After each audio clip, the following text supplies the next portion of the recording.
சந்தன மரம் ஒரு 1000 வச்சேன், 500 பக்கம் இருக்குது. பலா மரம் ஒரு 30 மரம் இருக்கும் என்கிட்ட. மாமரம் ஒரு 10 மரம் இருக்கும். நெல்லிக்காய் மரம் ஒரு 30 இருக்கும். எல்லா வெரைட்டியான ஃப்ரூட்ஸ் ஐட்டங்களும் இருக்கும். அந்த கொய்யா செடி பாருங்க, பீட்ரூட் கொய்யான்னு சொல்லி பீட்ரூட் கலர்லயே கொய்யா இருக்கும். கொய்யாக்கா பாத்தீங்களா? இல்ல, ஒரு பீட்ரூட் தொங்குற மாதிரியே இருக்கு பாருங்க. ஒரு கலர் சொல்றீங்க, இலையும் அப்படிதான் இருக்கு. அந்த கொய்யாக்கா பாருங்க, பீட்ரூட்டாவா இருக்கு. கட் பண்ணா பீட்ரூட்டோட ரெட்டா இருக்கும். நான் வந்து 10 இயர்ஸ் பவர் லூம்ல வேலை செஞ்சிருக்கேன். சின்ன வயசு 10 வருஷங்களுக்கு மேல. அந்த சத்தத்துலதான் தூங்கி, அந்த சத்தத்துலதான் எந்திரிச்சு, அந்த சத்தத்துலதான் கதைகள் எழுதி, அந்த சத்தத்துலதான் கவிதைகள் எழுதி. ஆக சத்தம்ங்கிறது கூட ஒரு பழகிட்டா அது சப்தம் இல்ல, நம்ம நிசப்தம் தான். நிசப்தம் தான், பழக்கம் தான் எல்லாத்துக்கும் காரணம். இது தேவயானி மேடம் வாங்கிட்டு வந்த கண்ணாடி. எங்கேயோ இருந்து ரவுண்ட் ரவுண்டா 2 எடுத்துட்டு வந்தாங்க. இந்த படங்கள்ல இருக்கிறது சார், இது தேவயானி மேடமோட அம்மா அப்பா. நாங்க தினமும் இதுக்கு பூவெல்லாம் வைக்கிறோம், சாப்பாடும் வைக்கிறோம். பாருங்க, நேத்திக்கு வச்ச பூ இருக்கு பாருங்க. இந்த கோபுர டிசைனே பாருங்க. இது வந்து நம்ம அங்க வந்து தேக்கு மரத்துல பூஜை ரூம் பண்ணிருக்கோம் ஃபுல்லா. இங்க பண்ணும் பொழுது இது ஒரு தோட்டம். இங்க வந்து கரையான் நிறைய நமக்கு தெரியாம அரிச்சிரும், அதுக்கான வாய்ப்புகள் இருக்கிறதுனால ஃபுல்லா பிளாஸ்டிக் உட்டு தான் அது பின்னாடி.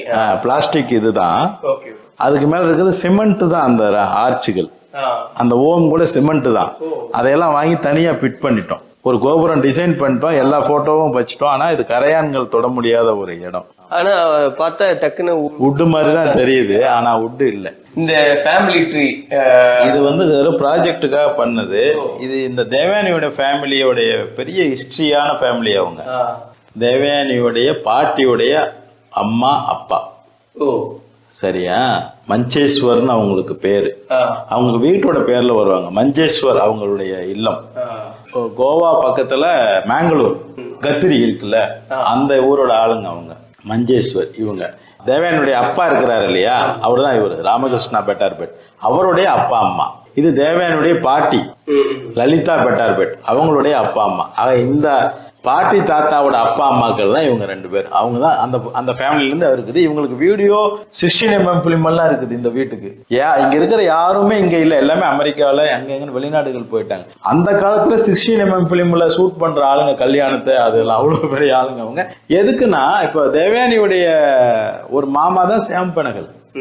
எவ்வளவோ படங்கள் எடுத்தவர் அவரு இல்லையா? அது மாதிரி குருதத்துன்னு ஒரு பெரிய டைரக்டர் உண்டு, ஒரு 16 பிலிம் எடுத்திருக்கிறாருன்னு சொல்லுவாங்க. இந்திய சினிமாவுடைய மிகப்பெரிய அவரும் ஒரு மாமா தேவயானிக்கு. கேமரா போட்டோவெல்லாம் உங்களுக்கு சர்வசாதாரணமா அந்த காலத்துல ஹேண்டில் பண்ணீங்க. அது கூட பாருங்க, இந்த போட்டோ தான் அங்க இருக்கு பாருங்க. ஃப்ரேம் போட்டு கண்ணாடி உடைஞ்சு போச்சு, அது வச்சிருக்கோம். அதுல இருக்குது தேவயானியுடைய தாத்தா. நெக்ஸ்ட் இந்த தாத்தா பாட்டிக்கு பிறந்ததுதான் தேவயானியுடைய ஃபாதர் ஜெயதேவ். அவருக்கு ஒரு 2 பிரதரும் ஒரு சிஸ்டரும் அவங்க.